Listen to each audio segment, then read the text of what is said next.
नमस्कार, the education hub के science अड्डा में आपका स्वागत है। आज हम लोग क्लास 10th के साइंस का केमिस्ट्री का lesson 2 acid base and salt यानी अम्ल, क्षार तथा लवण का ऑब्जेक्टिव क्वेश्चन आंसर करने वाले हैं। तो चलिए हम वीडियो को स्टार्ट करते हैं और हम अपने पहले क्वेश्चन की ओर बढ़ते हैं।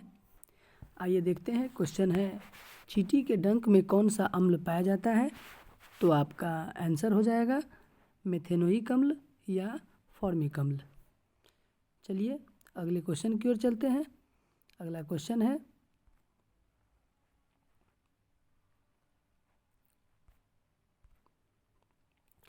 लिटमस विलयन जब न तो अम्लीय होता है और न ही क्षारीय, तब यह किस रंग का होता है? तो आपका आंसर हो जाएगा बैंगनी रंग का। चलिए अगले क्वेश्चन की ओर चलते हैं।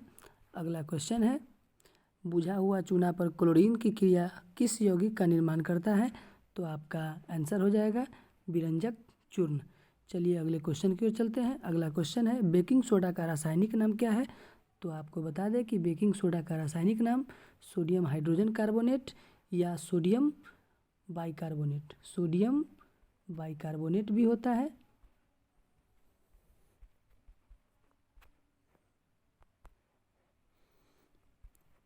बाइकार्बोनेट। तो बेकिंग सोडा का रासायनिक नाम सोडियम कार्बोनेट या sodium bicarbonate, sodium hydrogen carbonate या सोडियम बाइकार्बोनेट होता है और इसका सूत्र NaHCO3 होता है। बेकिंग सोडा का अनुसूत्र NaHCO3 होता है। तो चलिए हम अगले क्वेश्चन की ओर चलते हैं। अगला क्वेश्चन है, NaOH क्या है? आपको OH दिख रहा होगा और OH हाइड्रोक्साइड होता है जो क्षार कहलाता है। इसे हम लोग भस्म भी कहते हैं। तो चलिए अगले क्वेश्चन की ओर चलते हैं। अगला क्वेश्चन है, एक्वारेजिया मिश्रण में HCl एवं HNO3 का क्या अनुपात होता है? आपको बता दें कि एक्वारेजिया, जिसे हम लोग अम्ल राज भी कहते हैं, अम्ल राज, और इसमें HCl अनुपात HNO3 यानी हाइड्रोक्लोरिक अम्ल और नाइट्रिक अम्ल का जो अनुपात होता है वो 3:1 के अनुपात में होता है। अगर पहले HCl और बाद में HNO3 पूछा है तो 3:1 करेंगे। अगर पहले HNO3 और बाद में HCl पूछेगा तो 1:3 करेंगे। लेकिन इसमें पहले HCl बाद में HNO3 है तो आपका आंसर 3:1 हो जाएगा। चलिए अगले क्वेश्चन में चलते हैं। आपका अगला क्वेश्चन है, टूथ पेस्ट कैसा होता है? तो आपको बता दें कि टूथपेस्ट, जिसे हम लोग मंजन भी बोलते हैं, पेस्ट कोलगेट वगैरह जो आता है तो वो दांतों की सफाई करता है। तो टूथपेस्ट जो होता है वो एक क्षारीय गुण प्रदर्शित करता है। चलिए अगले क्वेश्चन में चलते हैं। अगला क्वेश्चन है, जिप्सम का रासायनिक सूत्र क्या होगा? तो जिप्सम का रासायनिक सूत्र CaSO4 × 2H2O होता है। चलिए अगले क्वेश्चन में चलते हैं। अगला क्वेश्चन है, धोवन सोडा का अनुसूत्र। धोवन सोडा यानी धोने वाला सोडा, जिसे हम लोग सोडियम कार्बोनेट के नाम से जानते हैं, और धोवन सोडा जो होता है एक रवा के रूप में होता है जिसमें जल के 10 अणु, तो Na2CO3 × 10H2O होता है। चलिए अगले क्वेश्चन में चलते हैं। अगला क्वेश्चन है, बेकिंग सोडा का रासायनिक सूत्र क्या होगा? तो आपका आंसर हो जाएगा NaHCO3। इसे हम लोग खाने वाला सोडा भी कहते हैं। चलिए अगले क्वेश्चन में चलते हैं। अगला क्वेश्चन है, कोई विलयन अंडे के पिसे हुए कवच से अभिक्रिया कर एक गैस उत्पन्न करता है जो चूने के पानी को दूधिया कर देता है। तो इस विलयन में एक अम्ल होता है जिसे हम लोग हाइड्रोक्लोरिक अम्ल कहते हैं। आइए अगले क्वेश्चन की ओर चलते हैं। अगला क्वेश्चन है, अपच का उपचार करने के लिए निम्न में से किस औषधि का उपयोग किया जाता है?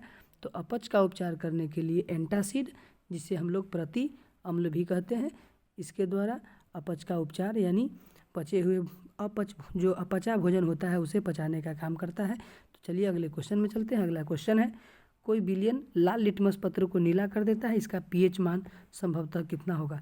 तो आपको बता दें कि यदि पीएच मान से संबंधित अगर कोई क्वेश्चन आए ऑब्जेक्टिव, तो आपको याद रखना है, सबसे पहला याद रखना है कि 7 जो मान होता है वो उदासीन विलयन का मान होता है, और उदासीन विलयन जो लवण हो जाए या फिर शुद्ध जल हो जाए। लेकिन ऑप्शन में अगर आपको 4 ऑप्शन दिखेगा ए, बी, सी और डी, तो आपको ये ढूंढना है कि ऐसा कौन सा पीएच मान है जो सिंगल 7 से अधिक या 7 से कम है। तो इस क्वेश्चन के अनुसार देखते हैं, 7 से कम ये भी है, 7 से कम ये भी है, 7 से कम ये भी है।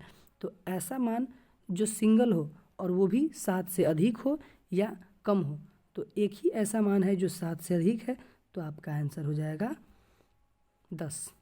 चलिए अगले क्वेश्चन में देखते हैं। अगला क्वेश्चन है, संगमरमर का रासायनिक सूत्र क्या होगा?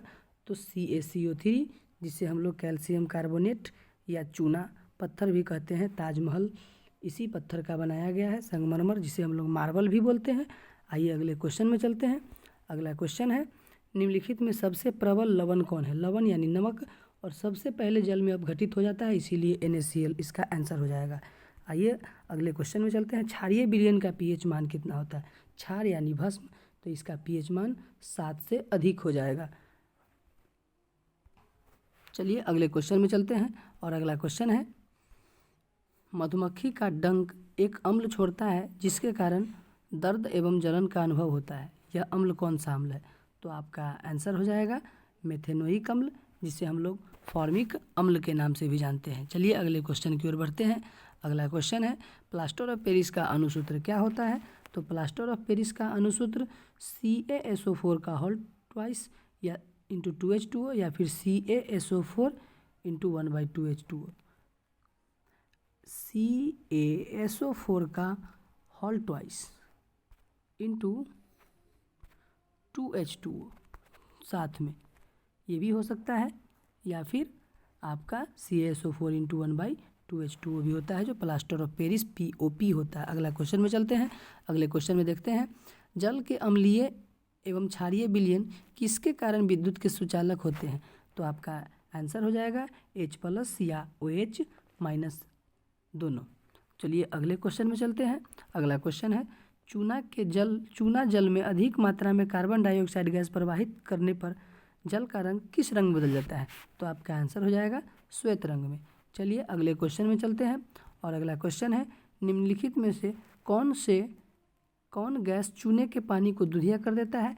तो आपका आंसर Cl2 हो जाएगा। आइए अगले क्वेश्चन में चलते हैं।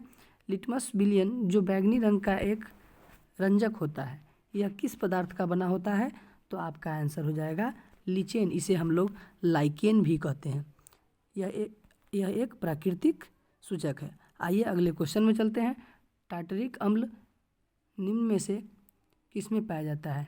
तो आपको बता दें कि टार्टरिक अम्ल इमली में पाया जाता है। चलिए अगले क्वेश्चन में चलते हैं। अगला क्वेश्चन है,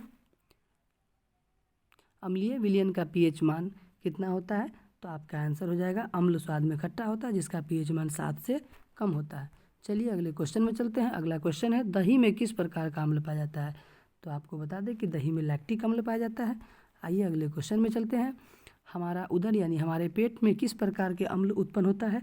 तो HCl हाइड्रोक्लोरिक अम्ल, जो अमाशय में उत्पन्न होता है। आइए अगले क्वेश्चन में चलते हैं। अगला क्वेश्चन है, मनुष्य का शरीर पीएच मान के किस परिसर में सही ढंग से कार्य करता है? तो आपको बता दें कि मनुष्य का जो शरीर होता है उसका पीएच मान 7 से 7.8 परिसर के बीच काम करता है। चलिए अगले क्वेश्चन में चलते हैं। नेटल पादप के पत्ते छू जाने पर डंक जैसा दर्द होता है, यह किस अम्ल के स्राव के कारण होता है? तो आपका आंसर हो जाएगा फॉर्मिक अम्ल या एसिटिक फॉर्मिक अम्ल या मेथेनोइक अम्ल। चलिए अगले क्वेश्चन में चलते हैं। अगला क्वेश्चन है, कोई विलयन लीले लिटमस पत्र को लाल कर देता है। ऐसे क्वेश्चन पे आपको यही ढूंढना है कि 7 से अधिक या 7 से कम एक ऑप्शन, तो 7 से कम एक ऑप्शन आपका आंसर हो जाएगा। चलिए अगले क्वेश्चन में चलते हैं। अगला क्वेश्चन है, नींबू में कौन सा अम्ल पाया जाता है? तो आपका आंसर हो जाएगा सिट्रिक अम्ल। आइए अगले क्वेश्चन में। अगला क्वेश्चन है, किसी उदासीन विलयन का पीएच मान, अब उदासीन की बात हो गई है तो 7 के बराबर हो जाएगा। चलिए अगले क्वेश्चन में चलते हैं। अगला क्वेश्चन है, निम्नलिखित में से पीएच का कौन सा मान क्षारक विलयन का मान देता है। आपको ऐसे क्वेश्चन में 7 से ज़्यादा या 7 से कम एक ऑप्शन ढूंढना है। तो 7 से ज़्यादा एक ही ऑप्शन है जो 13 है, तो आपका आंसर 13 हो जाएगा। आइए अगले क्वेश्चन में चलते हैं। अगला क्वेश्चन है, जल की अस्थायी कठोरता को हटाने के लिए किसका उपयोग किया जाता है। तो आपका आंसर हो जाएगा धोवन सोडा। तो चलिए, अम्ल, क्षार तथा लवण का ऑब्जेक्टिव क्वेश्चन यहीं पे समाप्त होता है। अगले वीडियो के लिए हम तुरंत आएंगे। तब तक के लिए धन्यवाद। यदि आप हमारे चैनल पर नए हैं तो एक बार साइंस अड्डा 10 चैनल को सब्सक्राइब कर दें और आगे शेयर करें, ताकि हमारे जो भी बच्चे हैं उसे 10वीं की बोर्ड की तैयारी अच्छी तरीके से हो सके। धन्यवाद।